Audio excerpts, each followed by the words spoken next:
Италияның Рим қаласы және Рим төріндегі Олимпико стадионына табаным тиді. Осындай керемет спорттық инфрақұрылым, көп жылдық тарихы бар, біраз аңыздар айтылады, көбі топ тебуді армандайды деген сияқты. Айтпағым, біздің елде де қазір осындай стадиондардың саны артып келе жатыр. Бас аяғы үшеуі енді тәуелсіздік алған жылдардан бері қолданысқа берілді ғой, және спорт министрі Ербол Мырзабосынов тағы 15 стадионның еліміз бойынша салынатынын айтты, яғни ірі қалаларда және моноқалаларда әртүрлі деңгейдегі, ең бастысы УЕФА және ФИФА талаптарына сай стадиондар бой көтереді. Бұған қоса қазір академияларда елімізде жаппай салынып жатыр деуге болады. Тағы да мен білетін 3 академия қазір жұмыс жасап тұр. Осы Алматыда, Шымкентте және Алматы іргесіндегі Талғар қаласында.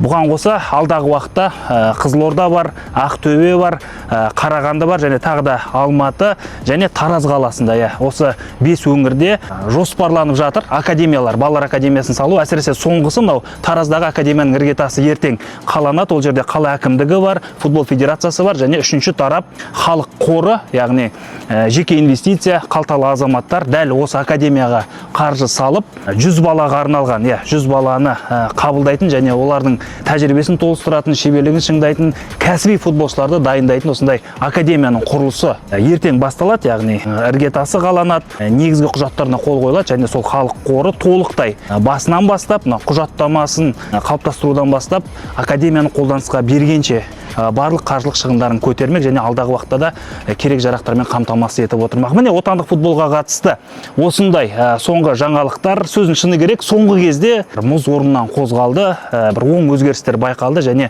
айналып келгенде бұның барлығы түбінде әсіресе жақын болашақта өз жемісін береді. Қазақ балалары осындай деңгейдегі лигаларда, осындай деңгейдегі чемпионаттарда доп тебеді және өз мықтылығын төрткүл дүниеге танытып, әлемді мойындатады деген үміттеміз. Барлығына сәттілік тілейміз.